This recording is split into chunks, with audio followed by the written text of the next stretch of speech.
The jungle was alive with sounds that made Nari's skin crawl. Every snap of a branch, every rustle in the undergrowth could be death waiting.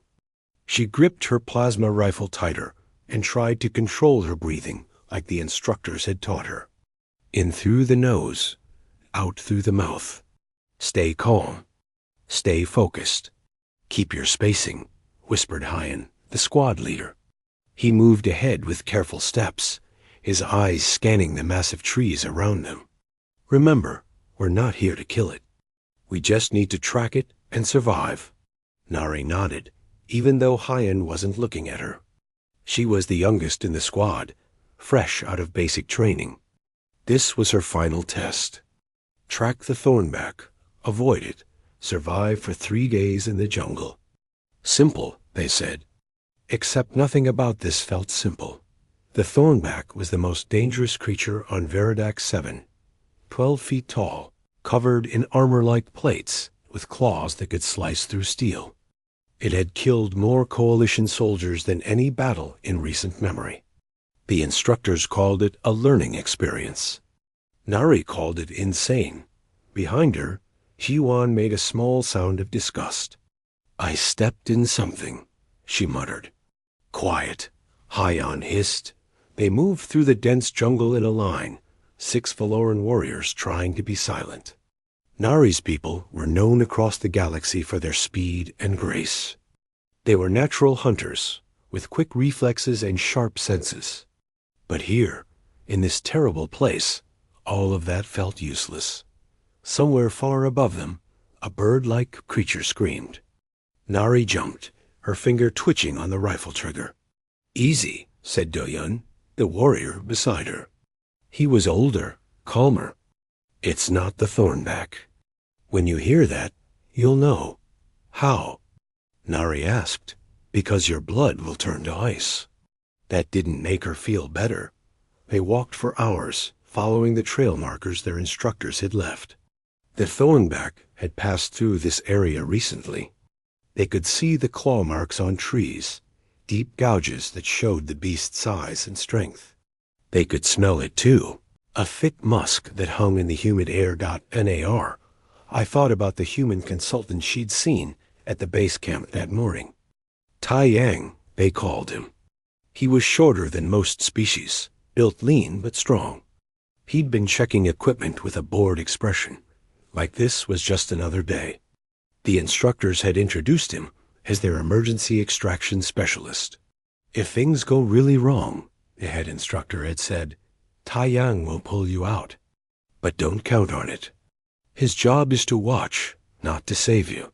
Nari had wondered what kind of person took a job like that, just watching others risk their lives. It seemed cold. Hold, Hyan said suddenly, raising his fist. The squad stopped. Nari's heart hammered in her chest. Ahead, through a gap in the trees, they could see a clearing. In the center was a pile of bones, some still fresh, with meat hanging from them. Blood stained the ground. Feeding ground, Hyan whispered. The thornback is close. They should have backed away. That's what the training said. Mark the location, retreat, set up camp at a safe distance. But Hyan wanted to impress the instructors. He wanted to prove their squad was the best. We'll circle it, he said quietly. Get eyes on the creature, confirm it's here, then pull back. Quick and clean. Nari wanted to argue, but kept her mouth shut. You didn't question the squad leader during a mission. They split up, moving around the clearing in a wide arc. Nari went left with Doyun and Jiwan. Hyan took the other 3 right. The plan was to meet on the far side, having surrounded the feeding ground. The jungle seemed to press in on Nari as they moved. Every shadow looked like a monster. Every sound made her want to run. She kept thinking about the videos they'd shown in training.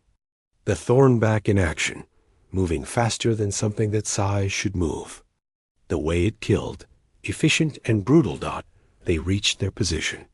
Through the trees, Nari could see across the clearing to where Hyan's group should be. She couldn't see them. Good. That meant they were well hidden. Do-Yun tapped his wrist gum, signaling they were in position. A double tap came back. Everyone was ready. Then Nari heard it. The sound came from behind them, not from the clearing. A low rumble, deep and angry, that vibrated through the ground. Do-Jun's face went pale. His eyes went wide. "Run," he whispered. The thornback came through the trees like a living tank. It was bigger than the videos showed, bigger than Nari's worst nightmares. Its armored plates gleamed in the filtered sunlight. Its eyes, small and red, locked onto them with terrible intelligence. Ji-Won screamed and fired her rifle. The plasma bolts hit the creature's chest and did nothing. The armor absorbed them like they were raindrops. "Scatter!" Do-Yun yelled. Nari ran. She crashed through the undergrowth, branches whipping at her face, her lungs burning. Behind her, she could hear the thornback destroying everything in its path. Trees splintered. The ground shook. Ji-Won's scream cut off suddenly. Nari didn't look back. She couldn't. Terror drove her forward, pure animal panic that overrode all her training. She could hear the others yelling on the come, confused, trying to understand what was happening. She burst out of the tree line into the feeding ground. Wrong direction. She'd gotten turned around. The clearing stretched before her. Nowhere to hide, nowhere to run. The thornback emerged from the jungle behind her. It had blood on its claws. Fresh blood. Nari tried to raise her rifle, but her hands wouldn't work. They shook too hard. The weapon fell from her grip. The creature roared, a sound that seemed to tear through reality itself. Nari felt her legs give out. She fell to her knees, unable to move, unable to think. This was death. She was going to die here, torn apart by a monster, and there was nothing she could do about it. The thornback charged. Nari closed her eyes. Then she heard something impossible. A human voice, raw and wild, screaming a challenge in a language she didn't understand. Her eyes snapped open. Tai-Yang was running at the thornback, not away from it. At it, he was going to die, Nari thought distantly. They were both going to die. But at least she wouldn't die alone. Nari couldn't process what she was seeing. The human was tiny compared to the thornback, maybe half its height and a fraction of its weight. He wore simple combat gear with no heavy armor, no plasma weapons, nothing that could hurt a creature this size. In his hand was a knife. Just a knife. The thornback noticed him and turned, confused by this new threat. Things didn't usually run toward it. Things ran away. Tai-Yang didn't slow down. He sprinted across the clearing with a speed that surprised Nari. Humans weren't supposed to be that fast. He was yelling something in his language, words that sounded angry and fierce. The thornback swiped at him with one massive claw. Tai-Yang dropped into a slide, moving under the attack like water flowing around a rock. As he passed beneath the creature, his knife flashed out. It cut across the thornback's unarmored belly, drawing a line of dark blood. The beast roared in pain and surprise. It spun around, trying to catch this small thing that had hurt it. But Tai-Yang was already moving, rolling to his feet and darting to the side. Nari's training kicked in. She grabbed her rifle and scrambled backward, trying to get out of the way. She could hear voices on the come, Hyon and the others shouting, trying to coordinate. But they were too far away, still on the other side of the clearing. The thornback charged at Tai-Yang. The human didn't run. Instead, he ran toward a thick tree and at the last second jumped aside. The thornback couldn't stop. It slammed into the tree with tremendous force. The impact shook the ground and cracked the trunk. Tai-Yang used that moment to strike again. He jumped onto the creature's back, his knife stabbing down at the joints between armor plates. The thornback thrashed and bucked like an angry bull, trying to shake him off, but it worked. Taiyang was thrown clear, hitting the ground hard. Nari thought he was finished. But the human bounced up like he was made of rubber, already moving before the thornback could press its advantage. "What is he doing?" Dajun's voice crackled over the comm. He'd found cover somewhere in the trees. "Fighting it," Nari whispered. "That's insane." It was insane. Every combat doctrine in the coalition military said you didn't fight a thornback in close quarters. You used long-range weapons. You used overwhelming force. You used tactics and strategy. You didn't run at it with a knife. But Taiyang didn't seem to know the rules. Or maybe he just didn't care. The thornback was getting angry now. It had never been hurt this much by prey. It charged again, and this time Taiyang let it come close. Too close. At the last possible moment, he dove to the side, and the creature's claws raked across his shoulder, tearing through his jacket and drawing blood. Taiyang grunted in pain, but didn't stop moving. He rolled, came up, and immediately attacked again. This time he went for the creature's eyes. Nari watched in amazement as the human used everything around him. He threw dirt in the thornback's face. He led it into thorn bushes that tangled in its legs. He grabbed a broken branch and used it to vault over a swipe that would have taken his head off. He was bleeding from several wounds now. His jacket was torn. His face was covered in dirt and blood. But his eyes were bright with something Nari had never seen before. Not fear, not even courage, really. It was anger. Pure, stubborn anger. The other squad members arrived at the edge of the clearing. Hyan raised his rifle, trying to get a clear shot, but Taiyang and the thornback were moving too fast. They were a blur of motion, locked in a deadly dance. "Fall back." Taiyang yelled in broken galactic common. "Get her out." He meant Nari. He was telling them to save her while he fought this thing alone. Hyan started forward, but Do-Yun grabbed his arm. "We'll hit him," Do-Yun said. "We can't get a clean shot." Nari should have run. Every instinct told her to run, to let the trained professional do his job. But she couldn't move. She couldn't stop watching. The thornback caught Taiyang with a glancing blow that sent him flying. He hit a tree hard enough to crack it and slumped to the ground. For a moment, he didn't move. The thornback turned back toward Nari. She was still in the clearing, still on her knees. "Easy prey." Then Taiyang stood up. He shouldn't have been able to.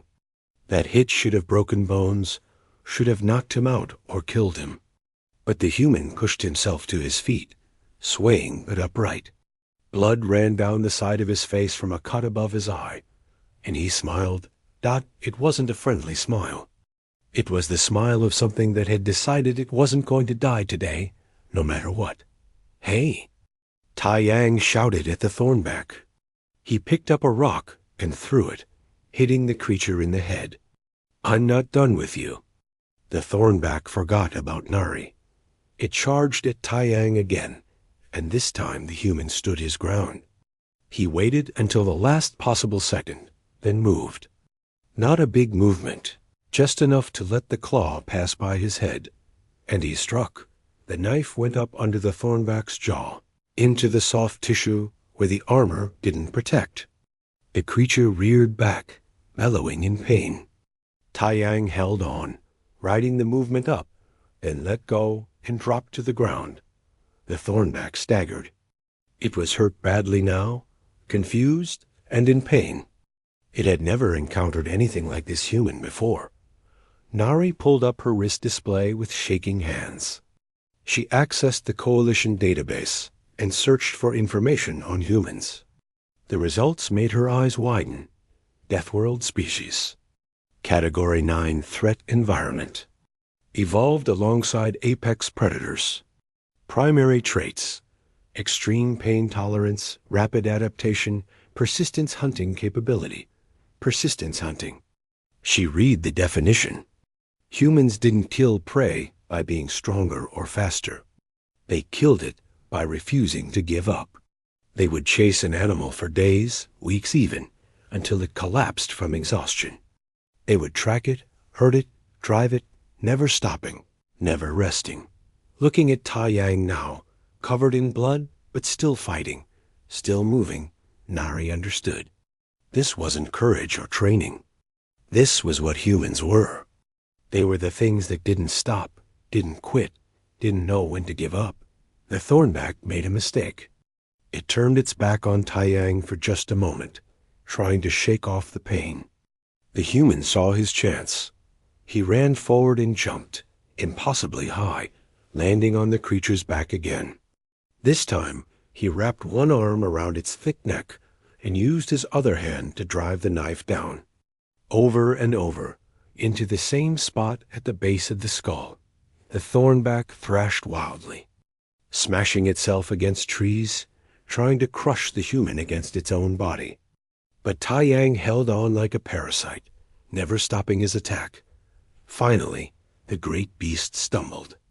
Its legs gave out. It crashed to the ground with a sound like thunder.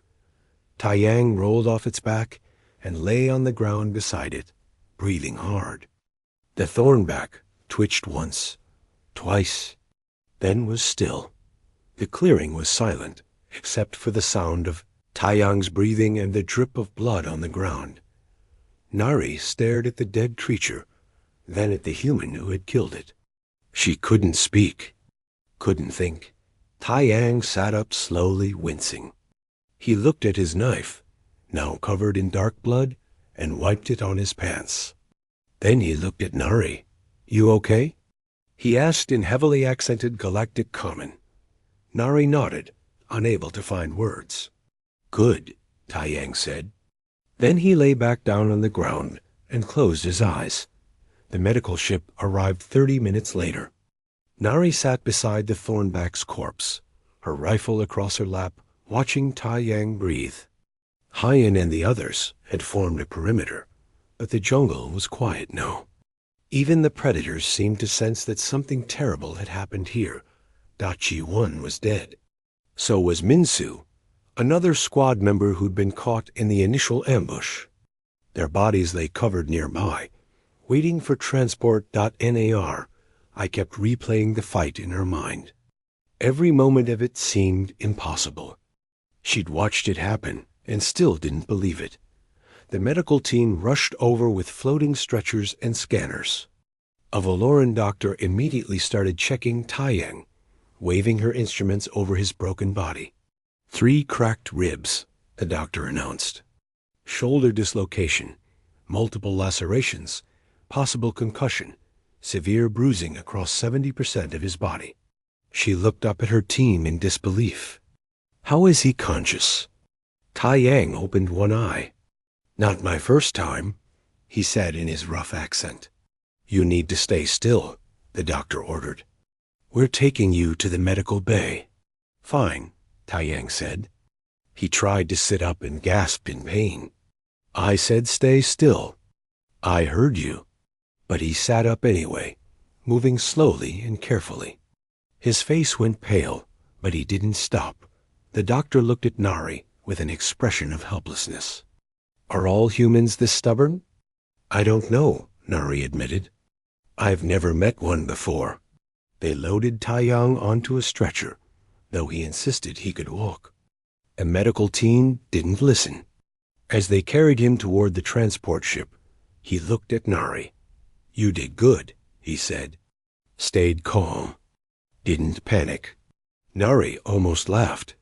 She'd been frozen in terror, unable to move or fight. That wasn't staying calm. But she didn't argue. The flight back to base camp took 20 minutes. Nari sat in the transport bay, surrounded by her surviving squad mates. No one talked. They'd failed their mission. 2 of them were dead. And they'd been saved by a consultant who wasn't even supposed to fight. When they landed, the instructors were waiting. The head instructor, a tall Valoran named Commander Junho, looked at the covered bodies and shook his head. "Debrief in 1 hour," he said quietly. "Medical first, then we talk." Nari went through the medical scan in a daze. She had some scratches and bruises, but nothing serious. Physically, she was fine. Mentally, she didn't know what she was. The debrief was short and painful. Hyen took responsibility for the disaster. He'd pushed too far, gotten too confident. 2 members of their squad had paid for his mistake with their lives. Commander Junho listened without expression. When Hyen finished, the commander was quiet for a long moment. "You're all grounded for a week," he finally said. "After that, we'll decide if you continue training or get reassigned. Dismissed." Everyone left except Nari. She stood there, uncertain. Something else? Commander Junho asked. "The human," Nari said. "Taiyang, is he going to be okay?" "He'll live. Humans heal fast." The commander paused. "You want to know how he did it?" It wasn't a question, but Nari nodded anyway. "Come with me." Commander Junho led her to the medical wing. Through a window, Nari could see Taiyang in a recovery pod. Machines monitored his vitals while healing gel worked on his injuries. "Humans are classified as a Death World species," the commander explained. "Do you know what that means?" "I read the database entry," Nari said. "Their planet is Category 9 for danger." "Category 9 out of 10, Juno confirmed. "Most species that reach space travel evolved on Category 3 or 4 worlds. Pleasant places where intelligence was enough to survive. Earth is different. Earth tried to kill humans every day of their evolution." He pulled up a holographic display showing Earth's history. Predators that hunted in packs. Diseases that killed millions. Weather that could freeze or burn. Earthquakes, volcanoes, floods. And humans survived all of it. Not by being stronger or faster, but by being too stubborn to die. The display showed human warriors throughout history. Ancient humans hunting mammoths with spears. Medieval humans fighting in armor. Modern humans in military gear. All of them had the same look in their eyes that Nari had seen in Taiyang. "They developed something other species don't have," Junho continued. "The ability to ignore their fear and pain, not suppress it. They still feel it, but they can function through it in ways we can't." "But why?" Nari asked. "Why would evolution create something like that?" "Because on Earth, the ones who gave up died. The ones who kept fighting, no matter how injured or scared, sometimes survived. Over millions of years, humans became creatures that simply refused to quit." Nari looked at Taiyang in his medical pod. Even asleep, recovering from terrible injuries, he looked ready to fight. "There's something else," Junho said. "Humans have this saying, adapt or die. Most species adapt slowly, over generations. Humans adapt in real time. Did you notice how Taiyang's fighting style changed during the battle?" Nari had noticed. At first, he'd been aggressive but sloppy. By the end, he was predicting the Thornback's moves, exploiting its weaknesses. "He was learning as he fought," she said. "Exactly. Human brains process combat information faster than any other known species. They can analyze, adjust, and apply new tactics in seconds. Combined with their pain tolerance and refusal to surrender, it makes them terrifying opponents." The commander closed the display. "That's why we hire humans as consultants. Not because they're stronger or better equipped. Because when everything goes wrong, when death seems certain, humans have this insane ability to find a way through it." Nari thought about that. "We're supposed to be warriors," she said quietly. "My people, the Valorans, were supposed to be the best hunters in the galaxy. But I froze. I couldn't move." "You saw a Thornback for the first time," Junho said, not unkindly. "Your reaction was normal. Healthy even. Fear keeps you alive. Taiyang wasn't afraid. He was terrified." The commander looked at her seriously. "I've worked with humans for 20 years. I can promise you, He was just as scared as you were. The difference is, humans learn to be scared and fight anyway. They call it courage, but it's really just survival instinct turned inside out.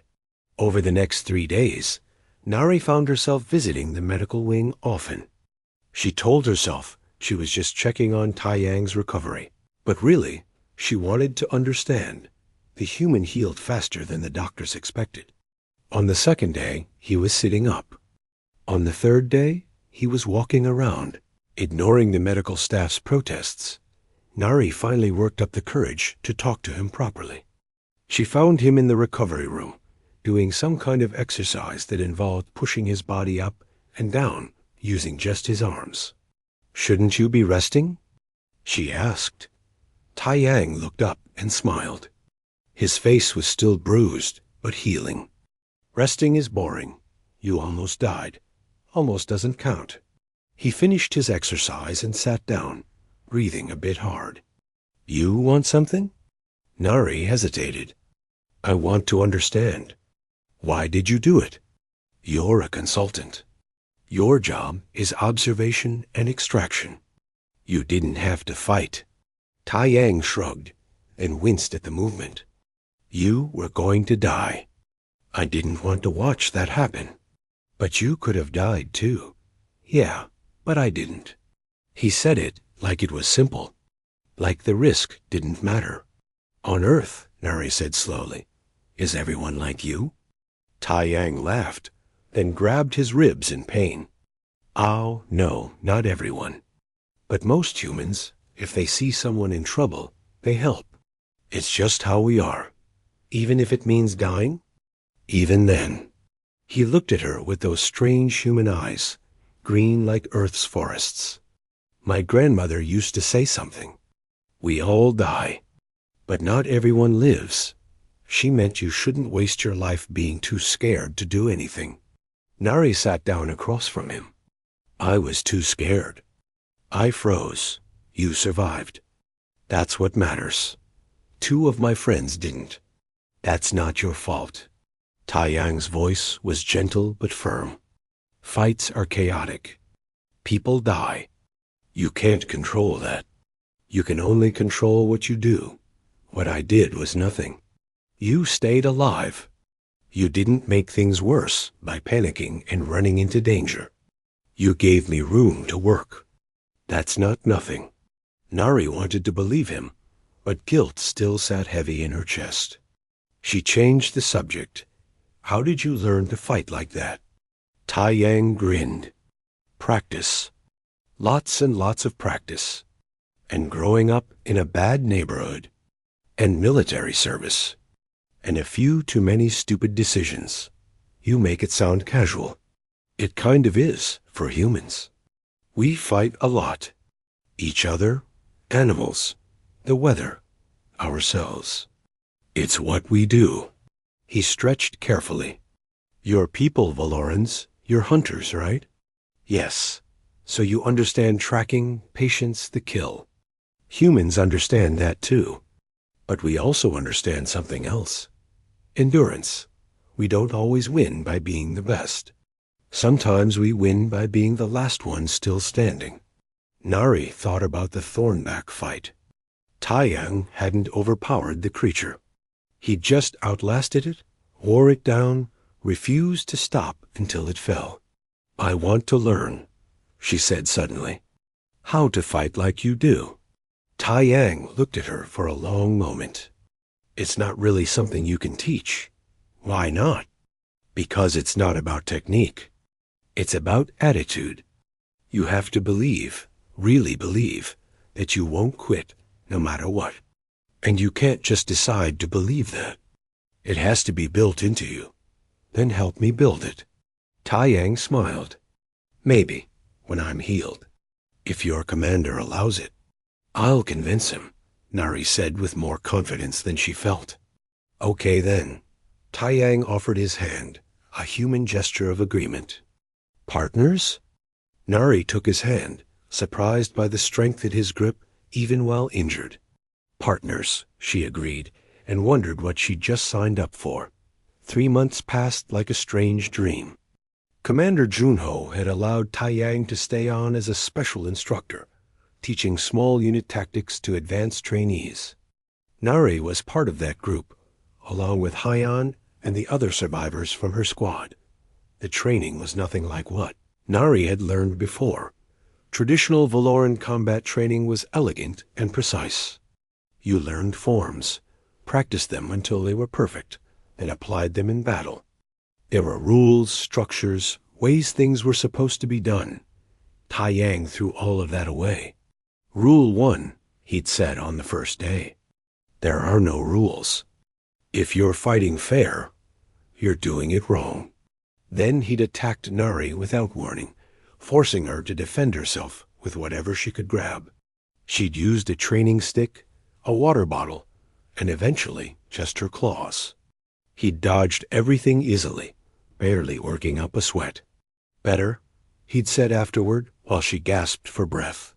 You adapted. You used what was available. But you're still thinking too much. How can I think too much in a fight? You're trying to remember the correct response to each attack. There is no correct response. There's only what works right now, in this moment. He demonstrated, moving through a series of attacks that had no pattern, no form, just efficiency. Combat is chaos. You need to become comfortable with chaos. Now, 3 months later, Nari was starting to understand. She stood in the training circle, facing Do-Yun. They'd been sparring for 15 minutes without a break. Her muscles burned and sweat stung her eyes, but she didn't stop. Couldn't stop. That was another thing Taiyang had taught her. Pain is just information, he'd said. It tells you you're hurt. It doesn't tell you to quit. Only you decide that. Dajun came at her with a high strike. Nari didn't use the defensive form they'd learned in basic training. Instead, she stepped into the attack, inside his reach, and used his own momentum to throw him off balance. He stumbled, and she swept his legs. Do-Yun hit the mat hard. Taiyang, watching from the side, nodded. Good, you saw the opening and took it. Didn't hesitate. Nari helped Do-Yun up. He rubbed his shoulder and grinned. You're getting scary. That's the idea, Taiyang said. Again, both of you. They trained until Nari's legs shook from exhaustion. Until her thoughts became simple and clear, stripped of everything except the immediate moment. This was what Taiyang called the flow state, where your body moved without your mind getting in the way. When they finally stopped, Nari collapsed on the mat and just breathed. Every part of her hurt, but it was a good hurt. A strong hurt. You're ready, Taiyang said. Nari looked up at him. Ready for what? Commander Junho assigned me to a real mission. Border Patrol, possible hostile contact. He's letting me bring 2 trainees. I want you and Haiyan. Nari's heart jumped. A real mission. Not a training exercise, but actual combat duty. When? She asked. Tomorrow morning. Get your gear ready and get some rest. That night, Nari couldn't sleep. She kept thinking about the phone back, about how she'd frozen. What if it happened again? What if she let her team down? Around midnight, she gave up on sleep and went to the common room. Taiyang was there, sitting alone, reading something on a datapad. Can't sleep either? He asked without looking up. Nervous, Nari admitted. Good. Nervous means you're taking it seriously. He set down the pad. Want some advice? Always. Stop trying to be fearless. You'll never be fearless. Fear is natural. It's useful. It keeps you sharp. The trick is to make friends with your fear. Let it ride along, but not drive. How do you do that? Taiyang thought for a moment. I imagine fear as a person sitting next to me. It's yelling about all the things that could go wrong. I listen, say thanks for the information, then do what I was going to do anyway. That actually works? For me it does. You'll find your own way. He stood up, stretching. "Come on, let's get some air." They walked outside the barracks into the warm night. Above them, 3 moons hung in the sky, painting everything in silver light. "Can I ask you something?" Nari said, "Sure." "That day with the thornback, were you really scared?" "Terrified," Taiyang said without hesitation. "That thing could have killed me with one good hit." "I knew that. But I also knew that if I didn't do something, it would kill you. So I made a choice." "What choice?" "I decided I'd rather die trying than live with watching you die." He looked at her. "That's the secret to human courage, I think. We're not braver than other species. We just have a weird sense of what's worth dying for." Nari thought about her friends who died. Minsu and Jiwan. They'd been good warriors, following their training, doing everything right. And it hadn't mattered. "I don't want to die," she said quietly. "Good, don't. But if it comes down to it, make sure it means something." Taiyang smiled. "Fortunately, the best way to avoid dying is to be really, really good at not dying. That's what tomorrow is about, practice." The next morning, they shipped out to the border zone. It was a rocky region between Coalition space and unclaimed territory. Pirates and raiders sometimes crossed over, looking for easy targets. Their team was small. Taiyang, Nari, Haiyan, and 2 other Coalition soldiers. Their mission was simple: patrol a trade route, investigate any suspicious activity, report back. For 3 days, nothing happened. They checked empty outposts, scanned quiet space, filed boring reports. Nari started to relax. On the 4th day, they picked up a distress signal. "Civilian transport under attack," Haiyan announced, reading the scanner. 3 ships, small class, probably raiders. Taiyang studied the display. "How many civilians?" "Signal says 20 passengers, crew of 4. "And we're the closest responders?" "By 2 hours." Taiyang was quiet for a moment, thinking. Then he looked at the team. "Standard protocol says we call it in and wait for backup. But those people will be dead or taken before backup arrives. So here's what we're going to do. I'm going in. Anyone who wants to come with me, speak up. Anyone who wants to wait for backup, no judgment." No one spoke for a moment. Then Haiyan said, "I'm in." "Me too," Nari added. The other 2 soldiers looked at each other, then nodded. "Unanimous," one of them said. "Let's go save some people." They came out of hyperspace near the civilian transport. The scene was chaos. 3 raider ships were attacking, trying to disable the transport's engines. The civilian ship was damaged, but still fighting, returning fire with weak defensive weapons.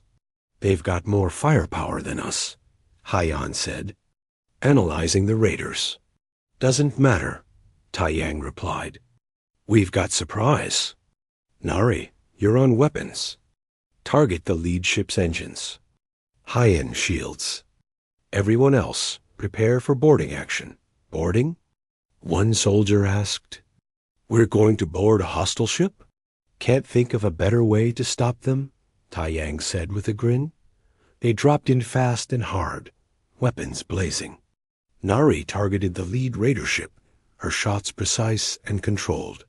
She didn't think about standard engagement protocols. She thought about what Taiyang had taught her. Find the weakness. Exploit it. Adapt. The lead ship's engine exploded, and the vessel went spinning out of control. The other 2 raiders turned to face this new threat. "Incoming fire," Haiyan warned. "I see it." Taiyang piloted their ship through the attack, dodging with moves that defied normal flying patterns. He flew like he fought, unpredictable and aggressive. They came alongside 1 raider ship. Boarding tubes now. It was insane. They were outnumbered, outgunned, and using tactics that no sane military would approve. But they did it anyway. Nari found herself running down a boarding tube toward a hostile ship, rifle in hand, heart pounding.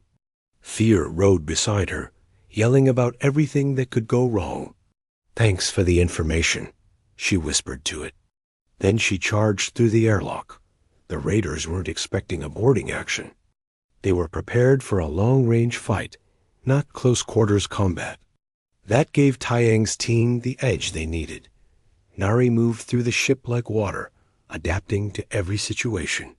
When her rifle ran dry, she used her claws. When cornered, she used the environment, overturning equipment to create cover.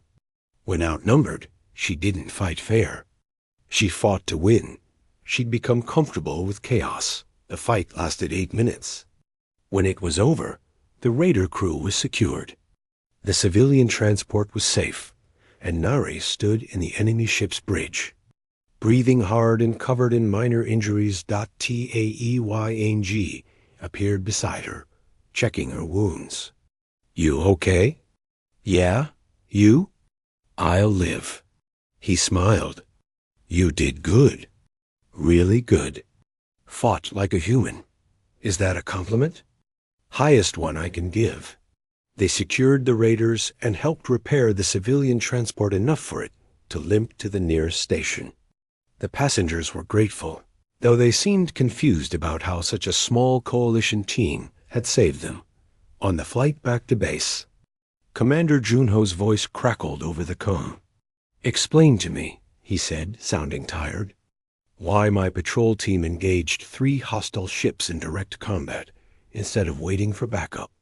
Taiyang responded, "Because waiting meant people would die, sir. And you decided 20 civilians were worth risking 5 coalition soldiers?" "I decided," Taiyang said carefully, "that we had the skills to succeed. And we did." There was a long silence. "Then, when you get back, we're having a serious discussion about acceptable risk." "Yes, sir." The comm cut off.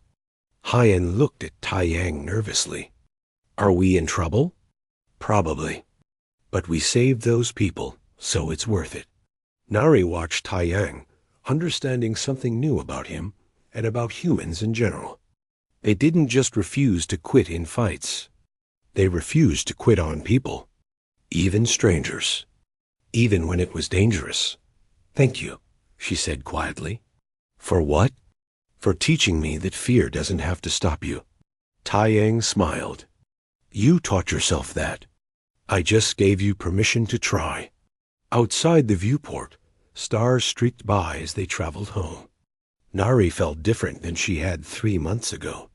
Stronger, not because she wasn't afraid anymore, but because she'd learned to be afraid and act anyway.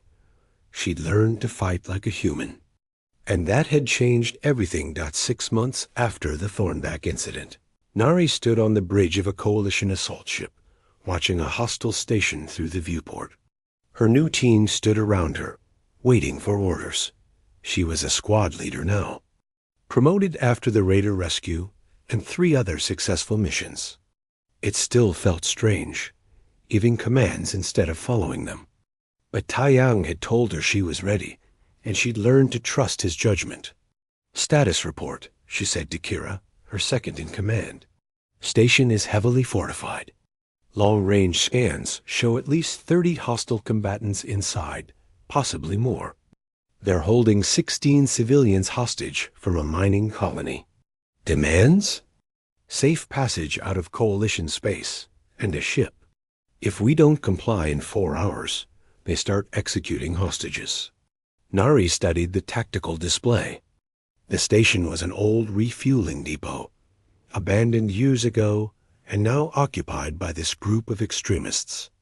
It had good shields, decent weapons, and multiple entry points that would all be heavily defended. A standard coalition assault would work, but it would take time to organize. Time they didn't have. What are our options? She asked. Her team started discussing approaches. Kira favored a siege. Another soldier, Mino, suggested a long-range strike on the shields, followed by a standard breach. All good ideas. All by the book. All too slow. Nari thought about what Taiyang would do. Actually, She knew exactly what he'd do. He'd find the most unexpected approach and commit to it completely. "I have an idea," she said. "You're all going to think it's crazy." Her team looked at her with expressions that were half curious, half concerned. They'd learned that when their commander said something was crazy, she usually meant it. "The station has a waste disposal system," Nari explained, pulling up the schematics. "These old depots used to process garbage and vent it into space. The vent is too small for normal entry, but it's also likely to be the least defended point. How do we get through a garbage vent?" Minho asked. "Carefully," Nari said with a slight smile. "We send a small team. 2 people. They infiltrate through the vent, make their way to the shield generator, disable it from inside. Then the rest of us breach the main entrance." "That's insane," Kira said. "The vent could be blocked. It could be trapped. The people inside would be alone and unsupported." "Yes," Nari agreed. "But it's unexpected. They won't be watching the garbage disposal. And 2 people can move quietly. A full assault team can't. Who goes in?" Nari had already decided. "Me and you, Kira. The rest stay here, ready to breach the second the shields drop." Kira stared at her. "You're going to crawl through a garbage vent into a hostile station filled with armed extremists. Just the 2 of us, and hope we can disable their shields before they notice." "That's the plan. It sounds like something a human would do." "I learned from the best." Nari turned to Minho. "You're in command while we're gone. If we don't signal within 30 minutes, pull back and call for reinforcement." "Commander," Minho said carefully, "this is a huge risk. Staying safe means those hostages die. I'm not willing to accept that." Nari checked her gear, making sure everything was secure. "We're doing this. Any objections?" No one spoke. They'd learned over the past months that their commander didn't make decisions lightly. If she said this would work, they trusted her. "Good. Kira, suit up. We leave in 5 minutes." The approach to the disposal vent was tense. Nari piloted a small shuttle, staying below the station's sensor range. They came up underneath the structure, where the old vent hung open like a dark mouth. "That is definitely a garbage chute," Kira said, looking at the opening with disgust. "Could be worse." "How?" "Could be actively processing garbage instead of just smelling like it." They secured the shuttle and made their way to the vent. It was tight, barely wide enough for them to crawl through. The smell was terrible, a mix of old waste and stale air. "I'm definitely asking for hazard pay after this," Kira muttered. They crawled through the darkness, using small lights attached to their helmets.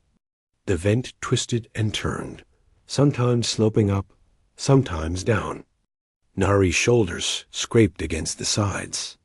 Her breathing echoed in the confined space. Fear whispered in her ear, listing everything that could go wrong. They could get stuck. The vent could lead to a dead end. The enemy could be waiting. "Thanks for the information," Nari whispered to her fear. "But I'm doing this anyway." After 20 minutes of crawling, they reached a junction where the vent connected to the station's internal systems. Nari carefully cut through a grate and dropped into a maintenance corridor. The station was quiet. Emergency lighting cast everything in red. Somewhere in the distance, Nari could hear voices. She signaled to Kira, and they moved forward, keeping to the shadows. They'd studied the station layout during the approach. The shield generator was 3 levels up. In the central power room, they climbed through maintenance shafts and crawled along service catwalks. Twice they had to hide when patrols passed below them. Nari's heart hammered, but her hands stayed steady. They reached the power room and found it guarded by 2 armed soldiers. Nari looked at Kira and held up 2 fingers, then pointed. Kira nodded. They dropped from above, silent and fast. Nari took the first guard, disabling him before he could shout. Kira handled the second. Both guards went down without raising an alarm. "We're getting good at this," Kira whispered. "Don't celebrate yet. We still need to kill the shields." The generator was a massive piece of equipment, humming with power. Nari pulled out her tools and started working. She wasn't an engineer, but she'd learned basic systems during training, and she'd learned to adapt dot when the standard shutdown sequence didn't work. She tried something else. When that failed, she improvised. Finally, she just overloaded the power coupling. It wasn't elegant, but it worked. The shields flickered and died. "Shields down," Nari signaled to the team on the ship. "Breach now." Alarms started blaring throughout the station. Their infiltration had been discovered. "Time to fight our way out," Kira said, raising her rifle. "Or fight our way in," Nari corrected. "The hostages are 2 levels down. Let's go get them." They ran through the corridors as the station erupted into chaos. Enemy soldiers appeared, trying to stop them. Nari fought like Tai Yang had taught her. No hesitation, no fear, just action and adaptation. When they ran into a locked door, she didn't waste time trying to hack it. She just shot the control panel and forced it open. When 3 enemies came at them from different directions, she didn't follow standard defensive protocols. She charged the closest one, using their own surprise against them. She'd learned that chaos was a weapon. You just had to be more comfortable with it than your enemy. They reached the hostage room to find it heavily guarded. 6 armed soldiers stood between them and the civilians. Bad odds. Nari smiled. "Cover me," she told Kira. Then she did something completely unexpected. She threw her rifle away and raised her hands. "Wait," she shouted. "Don't shoot. We want to negotiate." The enemy soldiers hesitated, confused. One of them stepped forward. "What kind of trick is this?" "No trick," Nari said, walking closer with her hands up. "We just want the hostages. Let them go, and we'll let you leave." The soldier laughed. "You're in no position to make demands." "Maybe not." Nari had closed half the distance now. "But it's better than dying, right?" "What makes you think I'm going to die?" Nari dropped her hands and smiled. "Because you're focused on me, and you forgot about my friend." The soldier's eyes went wide. He started to turn, but Kira had already lined up the shot. She took down 3 guards in rapid succession. Nari lunged forward, using her claws to disarm the closest soldier. The other 2 tried to run, but found themselves facing the rest of Nari's team, who just breached through the main entrance. The fight was over in seconds. Nari helped the hostages up, checking them for injuries. They were scared but alive. "You're safe now," she told them. "We're coalition military. We're here to help." An elderly woman grabbed her hand. "Thank you. We thought no one would come in time." "Someone always comes," Nari said. "You just have to hold on until they do." The extraction went smoothly. They secured the station, arrested the extremists, and got the hostages to safety. No casualties on either side, except for some minor injuries. On the flight back, Kira sat down next to Nari. "That was insane," she said. "The garbage vent, the fake surrender, all of it. Where did you learn to fight like that?" "From a human," Nari replied. "He taught me that the best way to win is to do what your enemy doesn't expect. It's effective. Terrifying, but effective." Nari's communicator buzzed. A message from Tai Yang. He was on another assignment, somewhere on the far side of Coalition space. But they stayed in touch. The message was simple. "Heard about your mission." "Crawling through garbage?" "Nice. Proud of you." Nari smiled and sent back. "Learned from the best." "Don't blame me for your crazy ideas," came the reply. "That was all you. You taught me to be crazy. I taught you to adapt. You decided crazy was the best adaptation." "Fair point," Nari typed. "Thank you." For everything. Anytime. Stay safe out there. You too. Nari put away her communicator and looked out at the stars. 6 months ago, she'd been a trainee who froze in fear at the sight of a monster. Now she was a squad leader who ran toward danger without hesitation.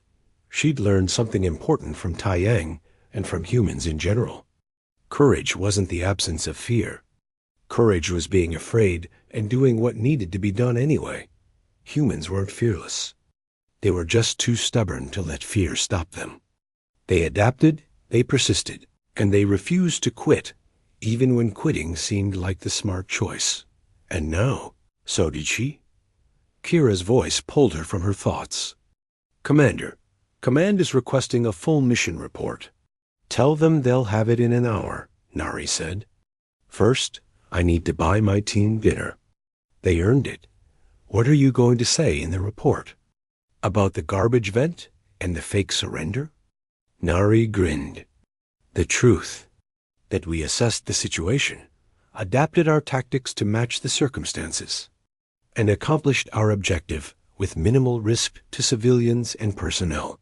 That's a very diplomatic way of saying we did something crazy and it worked. I learned diplomacy from humans too. They're very good at making the unreasonable sound reasonable.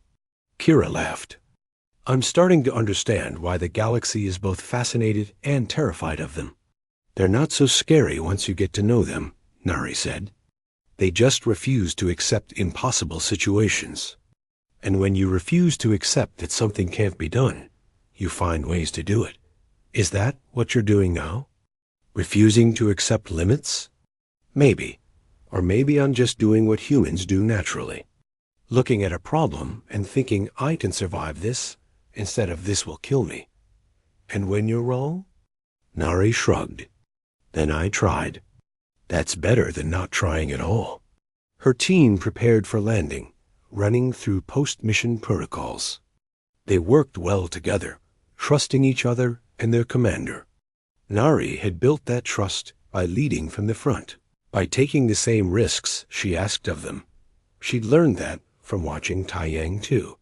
Humans didn't ask others to do what they wouldn't do themselves. As they descended toward the base, Nari thought about how far she'd come. From a scared trainee to a confident leader. From someone who followed rules to someone who knew when to break them. From a warrior who feared death to one who respected it, but refused to be controlled by it. She'd watched a human tear into a monster without fear, and it had changed her forever.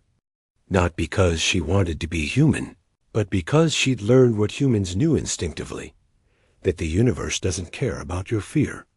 It doesn't care about your doubts. It only cares about what you do. And Nari had decided to do everything she could, fear and all, to make a difference. That was the real lesson. Not fearlessness. Not recklessness. Just the stubborn, determined refusal to give up. And in a galaxy full of calculated warriors and strategic thinkers.